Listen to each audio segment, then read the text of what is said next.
ابھی دیکھو یہ جو پڑوس میں مفتی ہے نا, مفتی منیر بنا ہوا ہے, مفتی نہیں ہے یہ, 15-20 سال سے ناخن دیکھ کے چور بتا رہا ہے اور عورتوں کے بنیان سو کے جن بتا رہا ہے. میں نے کبھی ممبر پہ اس کا نام لیا؟ بتاؤ. میں نے عاملوں کے خلاف جرنلی بولتا ہوں, میں کبھی نام لے کے نہیں رد کرتا. اس کو کچھ مسئلہ ہو گیا ہے, اس کے سافٹ ویئر اپڈیٹ کرنے کی ضرورت ہے. ہر بیان میں مجھے واجب القتل قرار دے رہی ہے.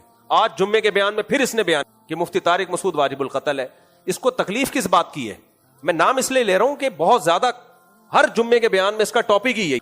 تو اس کو تکلیف کس بات کی ہے؟ میں نے اس کے بارے میں, اور میں نے بھی بولا جب اس نے میرے خلاف بولنا شروع کیا واجب القتل واجب القتل. پہلی بات تو کہ جو بھی کسی کو واجب القتل کہہ رہا ہے نا, جو بھی مذہبی اسکالر, اس کو بولو خود جا کے قتل کرو, خود جاؤ. آپ اپنے مریدوں کو بے وقوف بنانے کی کوشش مت کرو. جیل کی سلاخیں وہ کاٹتے ہیں, پھانسیوں کے پھندوں پہ وہ لٹکتے ہیں, اور ہیرو تم بن جاتے ہو. تم صرف جنازہ پڑھانے آؤ گے ہیرو بننے کے لیے.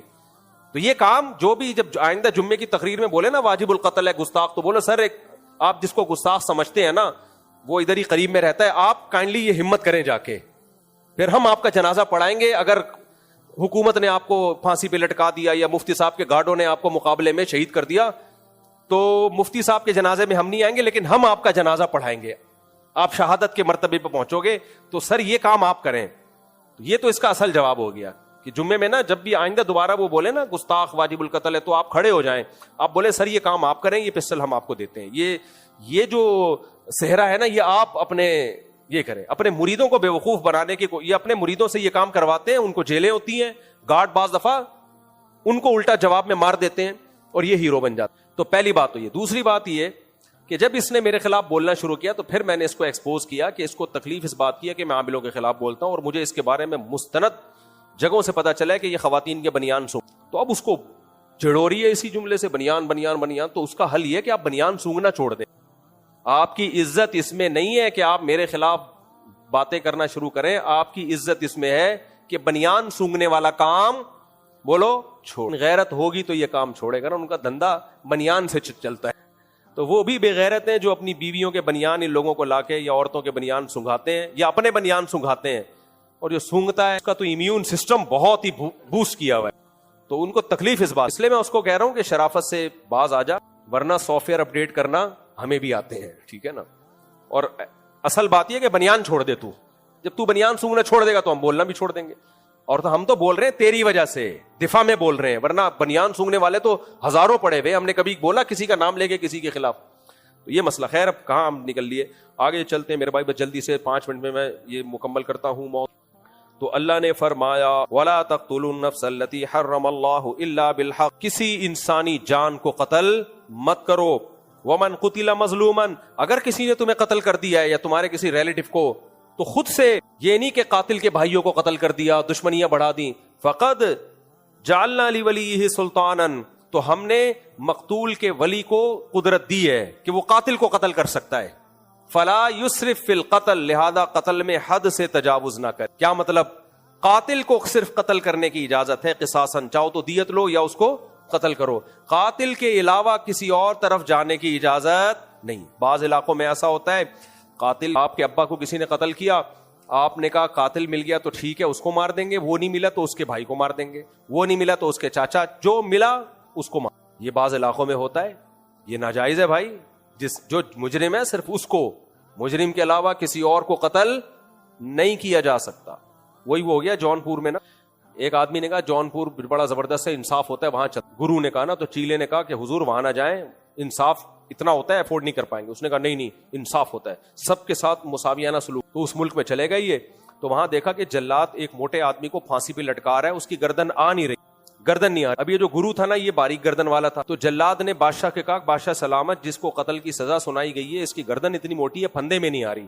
تو بادشاہ نے کہا قریب میں جس کی آ رہی ہے اس کو لٹکا دے, کیونکہ ہمارے یہاں انصاف, سب برابر ہیں.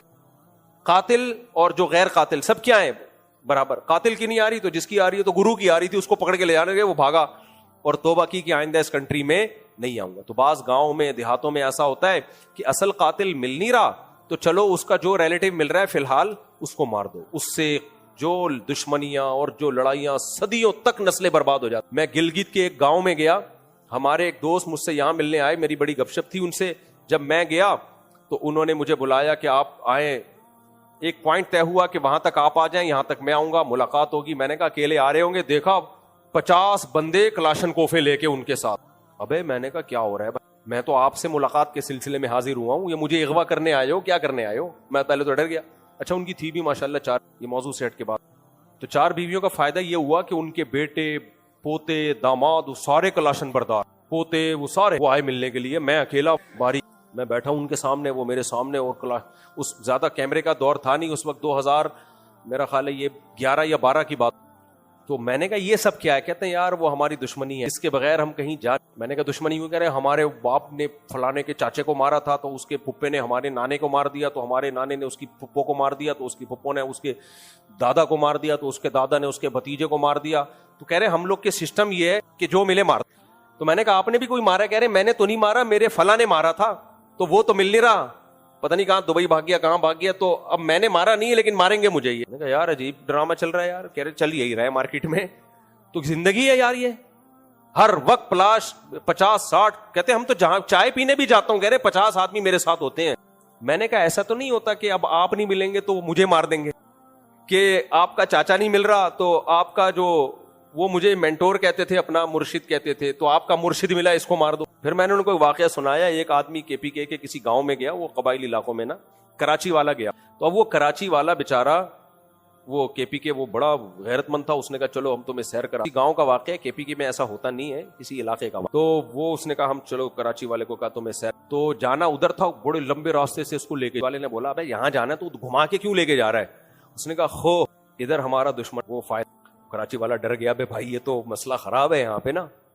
تو اس نے جب دیکھا نا کراچی والا ڈر رہا ہے, اس نے کہا خو ڈرو, وہ ہمارا 1 مہمان مارے گا, ہم اس کے 10 مہمان ماریں گے. ڈرنے کی ضرورت, بتاؤ اس سے ڈر کم ہوگا یا بڑھے گا؟ وہ تو اور ڈر گیا بھائی. ابے ادھر تو مہمان چل رہے ہیں, وہ تمہارا 1 مہمان, ہم اس کے 10 مہمان.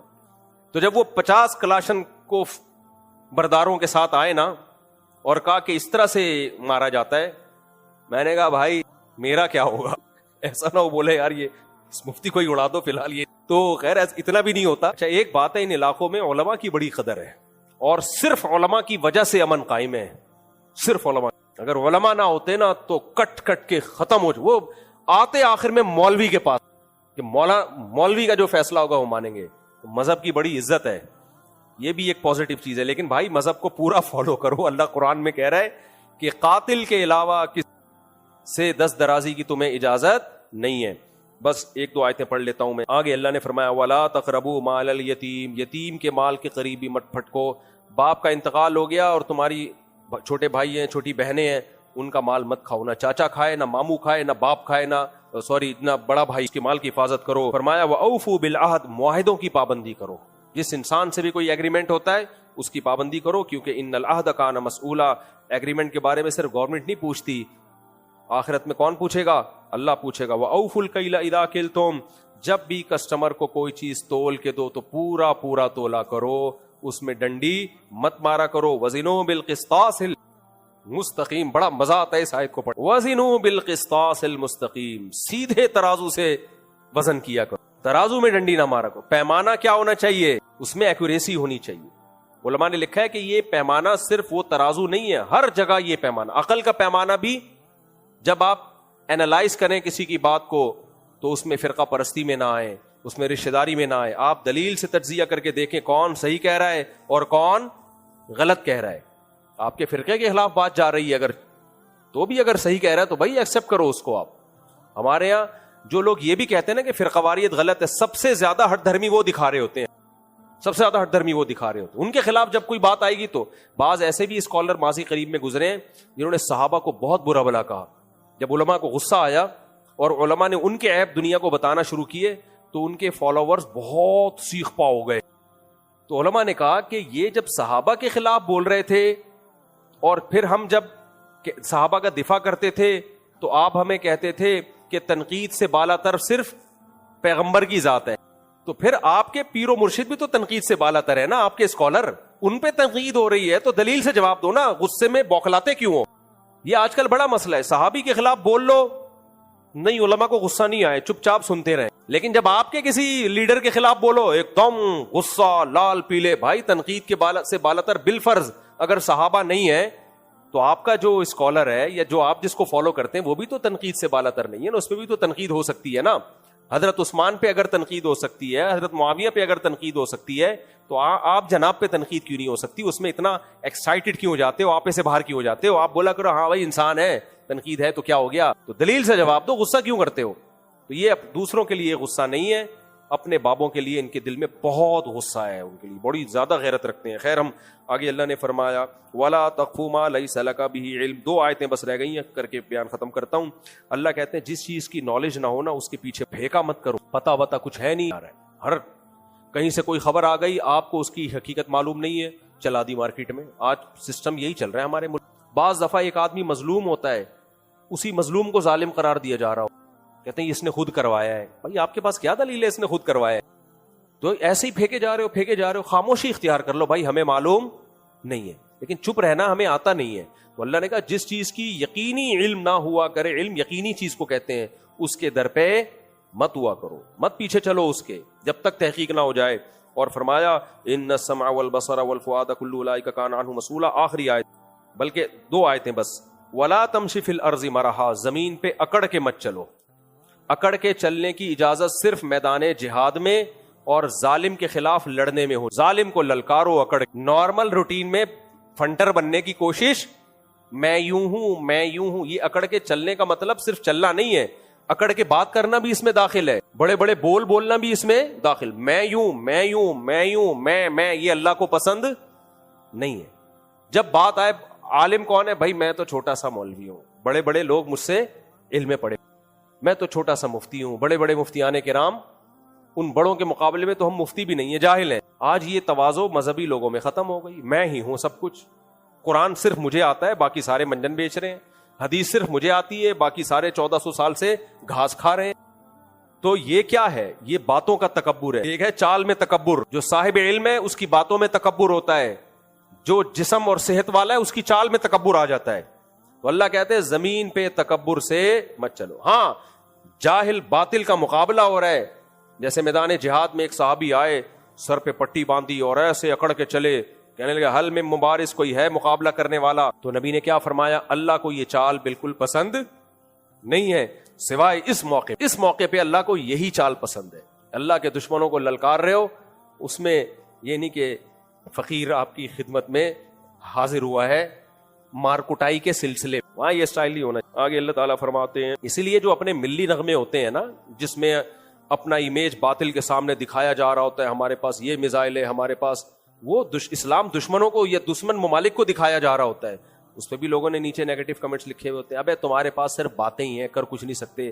یہ موقع تانے دینے کا دشمن کے مقابلے میں، آپ بتاؤ ہم بہت طاقت، سمجھ رہے ہو، ہم بہت پاورفل ہیں، دشمن کو خوش ہونے کا موقع مت دو۔ حدیث میں دعا ہے لا تشمت بی الاعداء، اے اللہ میرے مقابلے میں میرے دشمنوں کو خوش نہیں کرنا۔ تو ہم اپنے ملک کے دشمنوں کو اپنی کمزوریاں بیان کر کے کیوں خوش کریں بھائی؟ آپس کے پھڈے آپس میں حل کرو۔ اب کوئی ہمارا دشمن ملک ہے، وہ اگر کوئی نیوز ہمارے خلاف چلاتا ہے، اس کو مت پھیلاؤ، اس کو بولو تمہاری ایسی کی تیسی، صحیح ہے نا؟ تو کون ہے بھائی؟ سیدنا معاویہ کا اختلاف ہوا نا حضرت علی سے، تو روم کے بادشاہ نے اس سے فائدہ اٹھانے کی کوشش، حضرت معاویہ نے ایسی دھمکی لگائی اس کو کہ ہمارا آپس کا مسئلہ ہے بھائی یہ، اور مجھے پورے الفاظ یاد نہیں، اس کا مفہوم یاد ہے کہ جب علی رضی اللہ عنہ تیرے مقابلے میں آئیں گے تو سب سے پہلا سپاہی میں ہوں گا۔ ہم آپس کے پھڈوں میں یار ہم دوسرے دشمن ملکوں کو خوش کر رہے ہیں، وہ کہہ رہے ہیں یہ تو صحیح ہے بھائی، ترنے والا ہے، ان کو کھا جاؤ۔ تو اس میں اپنے کنٹری پہ سمجھوتا نہیں کرنا چاہیے۔ آگے چلتے ہیں، بس یہ آخری آیت، اللہ نے سب کچھ کہہ کے آخر میں ایک بات بتائی، بھائی تکبر مت کرو، ذالک مما اوحا ربک من الحکمہ الیک ربک من الحکمہ، کہ یہ حکمت کی باتیں، وقضا ربک الا تعبدوا سے اللہ نے شروع کی، اور یہاں تک فرمائے سب حکمت کی باتیں ہیں۔ آخری جو کلام کو ختم کیا، لا تجعل مع اللہ الہا آخر، اللہ کے ساتھ کسی کو شریک۔ توحید سے اللہ نے اس رکوع کو شروع کیا اور ختم بھی کس پہ؟